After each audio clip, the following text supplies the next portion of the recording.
নমস্কার, পজিটিভ বার্তা পরিচালিত বিকাশ টক শোয়ে আপনাদের সকলকে স্বাগত জানাই। আপনারা জানেন প্রতিদিন বিশেষ কিছু বিষয় নিয়ে আলোচনা করে থাকি আপনাদের সামনে। আজও তেমনই একটি গুরুত্বপূর্ণ বিষয় নিয়ে উপস্থিত হয়েছে।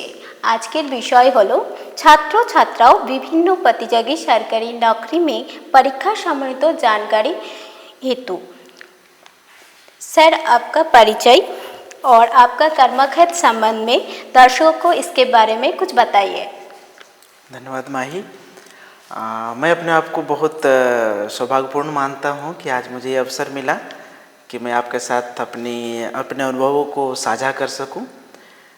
मेरा नाम शत्रुंजय है। मैं एक पूर्व एक्स नेवी हूँ और वर्तमान में मैं कर्मचारी चयन आयोग स्टाफ सिलेक्शन कमीशन पूर्वी क्षेत्र कोलकाता से संबंधित हूँ और इसी दिशा में मैं अभी फ्लाइंग स्क्वाड ऑफिसर, जो कि एसएससी की सारी परीक्षाएं आयोजित होती है, उनमें हमें सुपरविज़न के लिए जाना होता है।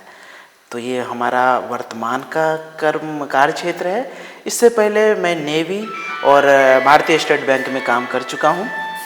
भारतीय नौसेना का हमारा अनुभव बहुत व्यापक है। इसमें हमने 15 वर्ष तक देश सेवा किया है और विभिन्न आयामों को हमने महसूस किया है, छुआ है। मैं निश्चित रूप से आप लोगों के साथ अपने अनुभव शेयर करूंगा। भारतीय नौसेना का अनुभव तो जो है ही, ये मैं युवा पीढ़ी को बताऊंगा कि वो अपने आप को हर तरह से सक्षम बनाए। और इसके अलावा बैंकिंग सेक्टर, ये भी बहुत अच्छा सेक्टर है। समाज सेवा, लोक सेवा, अर्थ जगत, आप सारे पहलुओं से रूबरू होते हैं इसमें।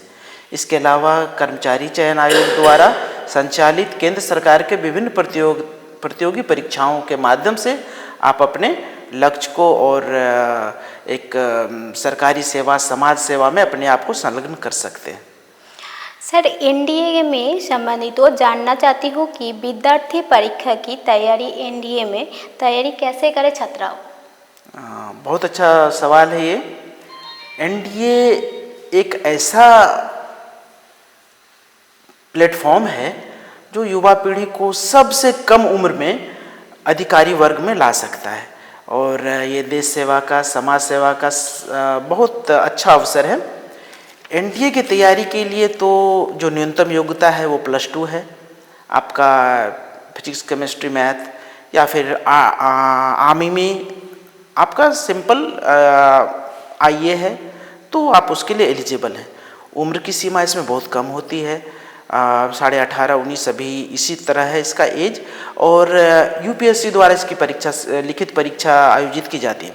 उसमें अगर आप उत्तीर्ण हो जाते हैं तो इसके बाद साक्षात्कार है, जो इसका बहुत महत्वपूर्ण पड़ाव है। ये 5 दिनों की एक बहुत ही जो परीक्षण की एक प्रक्रिया है, ये बहुत सूक्ष्म प्रक्रिया। इसमें किसी भी अभ्यर्थी को, किसी भी स्टूडेंट की इनर आउटर एस्पेक्ट सबको एसेस किया जाता है, ना कि सिर्फ आपकी पर्सनालिटी, आपकी expression, physical abilities, mental abilities, officers like qualities, all the aspects are being tested there. So for that you must be well acquainted with Indian geography, politics, science, maths, English. All these subjects are being asked in these exams. After qualifying the written exam, you will be called for interview. This is 5 days assessment period.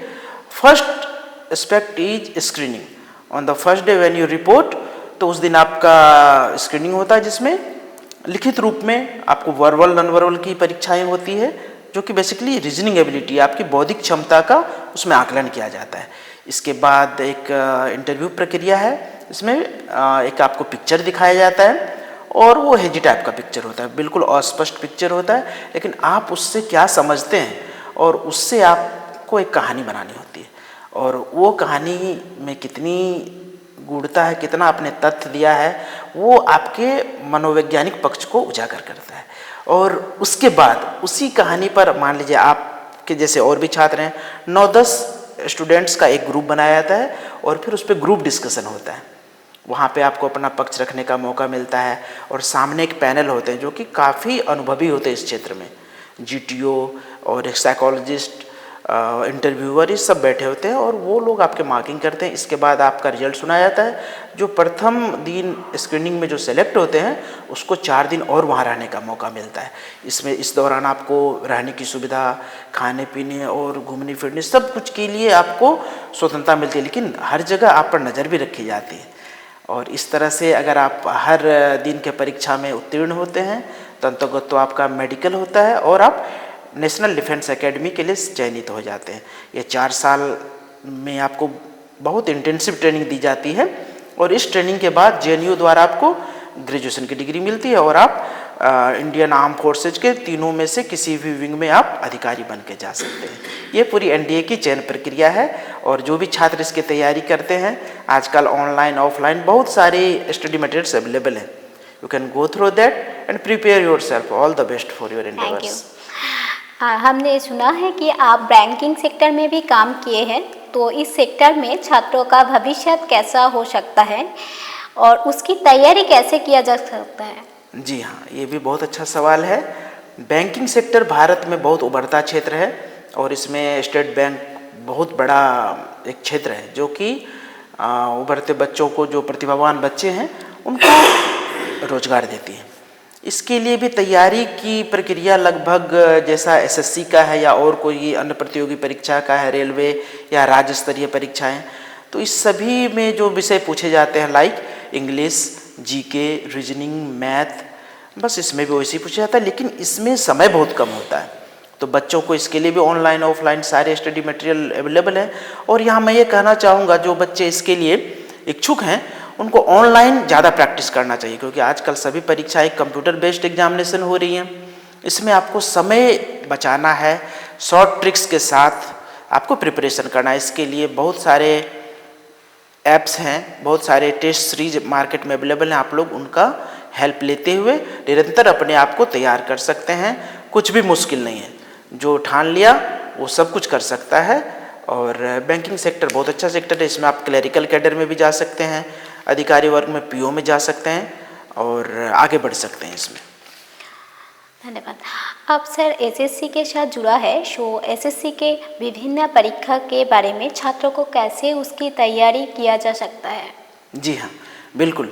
अभी मैं staff selection commission में कार्यरत हूँ as translation officer, और इसी के माध्यम से मैं पूर्वी क्षेत्र, हमारा जो कर्मचारी चयन आयोग पूर्वी क्षेत्र है, ये जहाँ जहाँ भी परीक्षा होती है तो हमें वहाँ पर पूरा निगरानी, जो भी हमारा स्टैंडर्ड ऑपरेटिंग प्रोसीजर है, विधि व्यवस्था के तहत हमें परीक्षा का संचालन करना होता है। तो जो भी बच्चे एसएससी के माध्यम से रोजगार प्राप्त करना चाहते हैं, इसमें शैक्षणिक योग्यता के आधार पर कई सारे पद हैं। अब जो सिर्फ मैट्रिकुलेट हैं तो वो एमटीएस में जा सकते हैं। उसके बाद है कंबाइंड हायर सेकेंडरी लेवल, जिसको सीएचएसएल कहते हैं, +2 लेवल का। इसके थ्रू लोग पहले यूडीसी में, एलडीसी में जाते हैं, लोअर डिविजनल क्लर्क में, फिर प्रमोट होकर के धीरे धीरे वो भी अधिकारी वर्ग में जा सकते हैं। उससे आगे कंबाइंड ग्रेजुएट लेवल है, स्नातक स्तरीय परीक्षा। इसके माध्यम से यूपीएससी के अलावा जो केंद्र सरकार में जो भी अधिकारी वर्ग हैं वो सीजीएल की परीक्षा से ही जाते हैं। इसमें भी, और इसके बाद एक और है सिलेक्शन पोस्ट्स। इसमें इनके अलावा इन तीनों परीक्षा एमटीएस, सीएचएसएल, सीजीएल के अलावा जो अन्य केंद्र सरकार के विभाग हैं, उन विभागों में जो पद हैं उनके लिए ये 10th, 12th, graduation, masters, BTech, ये सारे अलग अलग जो शिक्षा प्राप्त छात्र हैं उनके लिए जो योग्य पद है, और ऐसे विशेष योग्यता धारक जो छात्र हैं उनसे संबंधित जो पद है उनके लिए परीक्षाएं होती हैं। ये भी बहुत अच्छा एक परीक्षा का आयाम है। और इसके अलावा जूनियर इंजीनियर्स वो होता है, जूनियर हिंदी ट्रांसलेटर्स होता है, सीनियर हिंदी ट्रांसलेटर होता है। ये सभी परीक्षाएं जो एसएससी कंडक्ट करती है। तो आप अपने शैक्षणिक योग्यता के हिसाब से निरंतर अपने फॉर्म्स समय से आप भरते रहें और उस हिसाब से अपनी तैयारी करते रहें।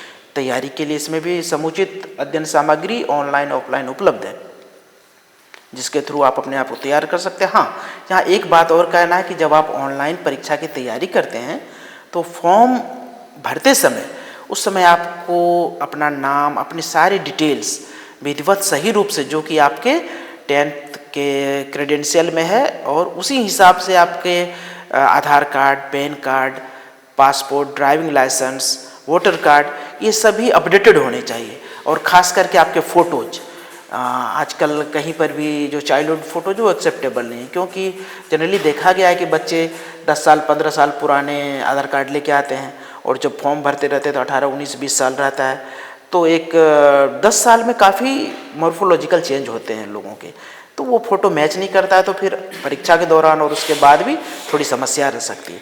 तो यहाँ पर ध्यान देने की बात है कि आपके सारे दस्तावेज अपडेटेड होने चाहिए, इंक्लूडिंग आपका डेट ऑफ बर्थ, नाम, father's name, photos, everything should be updated and you have to present in exam along with your all the originals credentials with updated details। और ऑनलाइन परीक्षा की तैयारी सब कुछ आजकल उपलब्ध है, आप कंप्यूटर के माध्यम से तैयारी करके आप इसमें अपना भविष्य उज्जवल बना सकते हैं। सर, आखिरी प्रश्न है, आपके पास ऑनलाइन एग्ज़ाम देते समय किस किस विषय के ऊपर ज़्यादा ध्यान देना चाहिए प्रतियोगियों? जी हाँ, बिल्कुल, अभी जो मैंने कहा मैं उसी को दोहराना चाहूँगा कि जब भी आप फॉर्म भरते हैं तो उसमें सारे अपने डिटेल्स बहुत सावधानीपूर्वक उसमें देना है, जो कि उसका आधार होता है 10th के आपके मार्कशीट और सर्टिफिकेट्स, और उसी हिसाब से सारे डिटेल्स आपके सारे जो ऑफिशियल वैलिड डॉक्यूमेंट्स हैं, जैसे कि Aadhaar card, PAN card, voter card, driving licence, passport, उस सब में अपडेटेड होना चाहिए। आपके फ़ोटो अपडेटेड होने चाहिए, ताकि जब आप परीक्षा के लिए आते हैं तो आजकल हर जगह बायोमेट्रिक है, तो आपका जो फेस रिजेम्बलेंस है वो आपके एडमिट कार्ड और जो आपके डॉक्यूमेंट्स जो आई कार्ड है उससे मैच होते रहना चाहिए। ये हो गया परीक्षा के पहले की बात, और परीक्षा में जब आप उपस्थित हो तो उसकी बात। और जैसा कि आपने पूछा कि ऑनलाइन किस चीज़ का ध्यान रखना चाहिए, तो जब आप परीक्षा में आ जाते हैं एक बार तो आपको समय का ध्यान रखना है। उसके लिए समय प्रबंधन के लिए पहले आपकी समुचित तैयारी होनी चाहिए। समुचित तैयारी में जो विषय है, जब आप एडवर्टाइजमेंट पढ़ते हैं उसमें उसको अच्छे से पढ़िए, उसमें सारी जानकारियाँ रहती है, और उसी हिसाब से अपने आप को तैयार करके जब आप परीक्षा में आते हैं तो आप आत्मविश्वास से भरे होते हैं, पूरा अभ्यास रहता है, तो परीक्षा में निश्चय रूप से आप जो भी विकल्प हैं उसमें से सही उत्तर को आप तुरंत चुन सकेंगे, और उसको सेव और नेक्स्ट करना है, सेव करते हुए आगे चलना है, ताकि जब हम सेव करते हैं तो हमारा ग्रीन में उसमें पैलेट में दिखाई देता है, ग्रीन कलर में, और इसी हिसाब से आपको समय रहते हुए सारे सेक्शंस में मैक्सिमम अपना क्वेश्चन सही करना है। और इसके बाद चरणबद्ध रूप से टायर 1, टायर 2 होते हुए फिर डॉक्यूमेंट वेरिफिकेशन होता है और अंतोगत्वा सिलेक्शन होता है। तो जो विद्यार्थी सही ढंग से तैयारी कर रहे हैं आज के समय में, पक्का उनके लिए उनका स्थान सुनिश्चित है। इस कार्यक्रम में जैसा कि हमारा परिसर में आप आए और आपका यहाँ का जो अनुभव है, और कृपया हमारे साथ शेयर करें। जी, जहाँ तक आपने ये सवाल पूछा, मैं आपके इस कैंपस के बारे में क्या ही बताऊँ, मुझे तो काफ़ी अच्छा लगा। यहाँ का वातावरण बिल्कुल प्राकृतिक वातावरण है, स्वच्छ हवा है, और जो आप लोगों ने ये बागवानी किया है, तरह तरह के फूल पौधे, लाजवाब। और आपके परिसर का library, music room, lab, workshops, ये सभी काफ़ी इक्विप्ड हैं, काफ़ी सुसज्जित हैं, और ज़रूर है कि जो भी यहाँ पर विद्यार्थी पढ़ाई करते हैं वो इन सब साधनों का समुचित लाभ उठाएंगे, और इनके उज्जवल भविष्य के लिए मेरे तरफ से ढेर सारी शुभकामनाएं। हम लोगों का आपका कीमती समय देने के लिए धन्यवाद आपको।